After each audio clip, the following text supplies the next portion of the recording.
मिर्जापुर के सीजन 3 के एंडिंग को बहुत लोग समझ नहीं पाए। कालीन भैया ने शरद को क्यों मारा, और अगर मिर्जापुर के गद्दी पर कालीन भैया बैठ गए हैं तो गुड्डू भैया और गोलू कहाँ चले गए शिप से।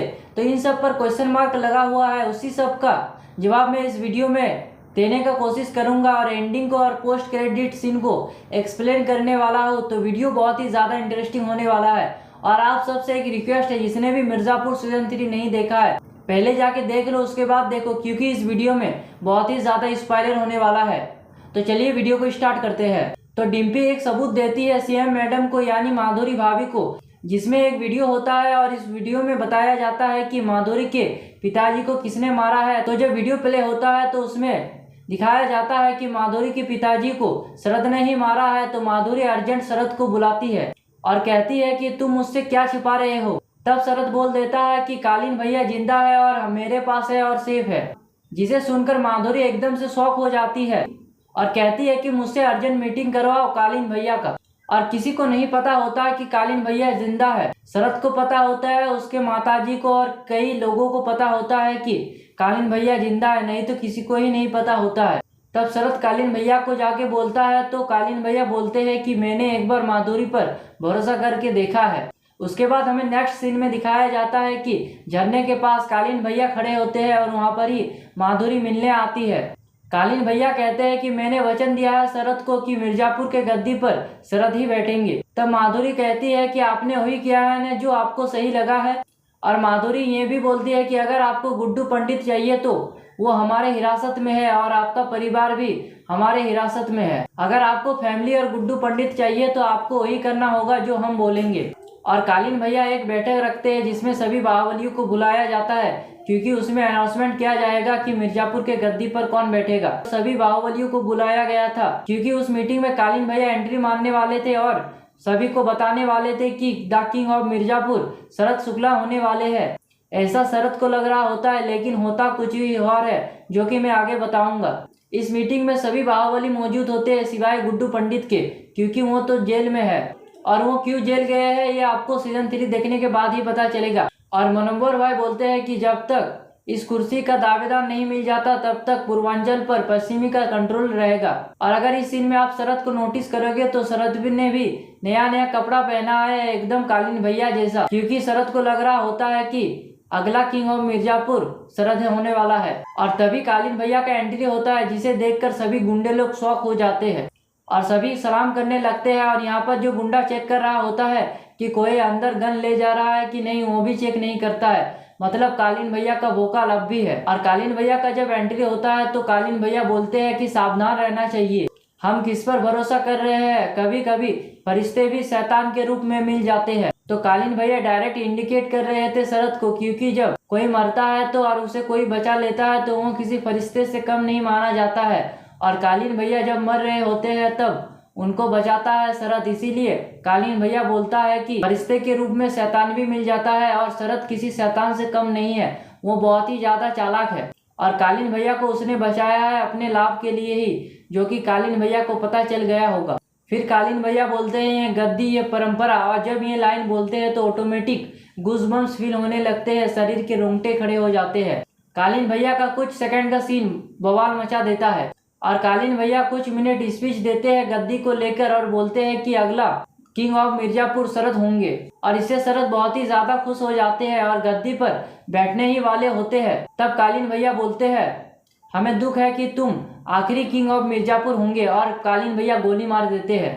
तो आप लोग सोच रहे होंगे कि शरद ने तो कालीन भैया का जान बचाया था, फिर कालीन भैया ने शरद को क्यों मार दिया है। तो इसके पीछे का थ्योरी मैं बता देता हूँ।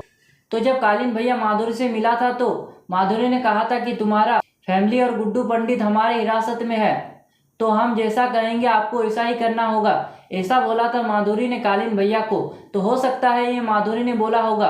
और माधुरी को पता भी चल गया था कि उसके पिताजी का एक्सीडेंट शरद ने ही करवाया था, क्योंकि उसका प्रूफ तो मिल गया था ना, डिम्पी के पास था जो। और मिर्जापुर का सेकंड नाम तो बदला है, इसीलिए माधुरी ने भी अपना बाप का बदला ले लिया शरद से और शरद को मरवा दिया। और कालीन भैया ने भी शरद को क्लियर कर दिया। और गोली लगने के बाद शरद जब गिर जाते हैं तो उठते हैं और गद्दी की तरफ बढ़ते हैं। तभी कालीन भैया मदद करते हैं और गद्दी पर बैठा देते हैं। कालीन भैया ऐसा इसलिए करते हैं क्योंकि जब कोई मरता है तो उसका आखिरी ख्वाहिश पूरा करना चाहिए, इसलिए कालीन भैया ने भी उसको गद्दी पर बैठाकर उसका अंतिम ख्वाहिश पूरा कर दिया। मतलब अब मिर्जापुर के गद्दी का किंग सिर्फ एक ही है, कालीन भैया, और फिर से वो गद्दी पर बैठने जा रहे हैं। और यहाँ पर जितने भी लोग होते हैं सभी को मार देते कालीन भैया। फिर पुलिस भी आ जाता है और पुलिस को बताया था कालीन भैया ने, मतलब मेरा थ्योरी एकदम सच है, 101% यही थ्योरी होगा। माधुरी ने भी अपना बदला ले लिया, कालीन भैया ने भी शरद को अपने रास्ते से क्लियर कर दिया और फिर से गद्दी पर बैठ जाएंगे हमारे कालीन भैया।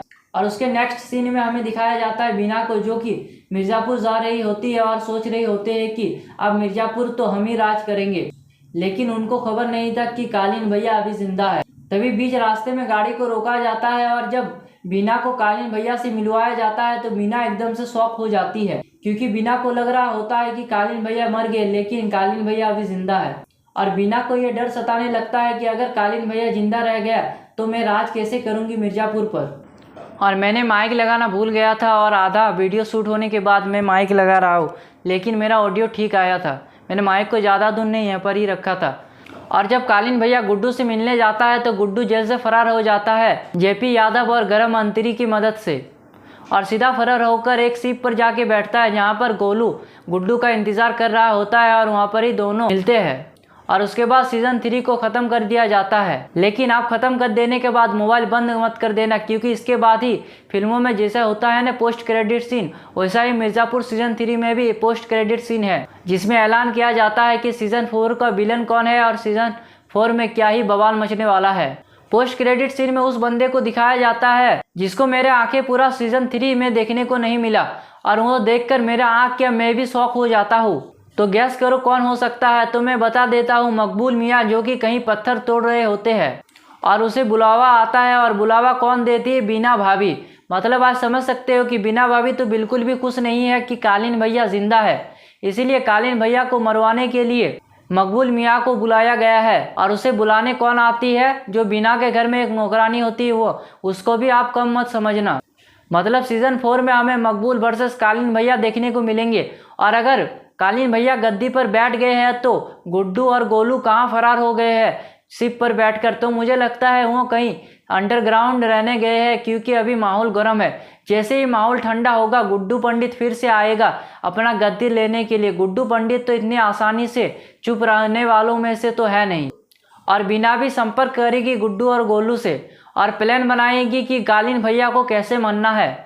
तो सीज़न 4 में हमें बहुत ही ज़्यादा मज़ा आने वाला है, और मुझे लगता है सीज़न 4 अभी 2027 या 28 में हमें देखने को मिलेगा। तो मैं आशा करता हूँ ये वीडियो आपको मज़ा आया होगा। तो ऐसे ही वीडियो देखने के लिए चैनल को सब्सक्राइब कर दे, बेल आइकन को प्रेस कर दे। तो जल्द ही मिलते हैं नेक्स्ट वीडियो में। जय हिंद।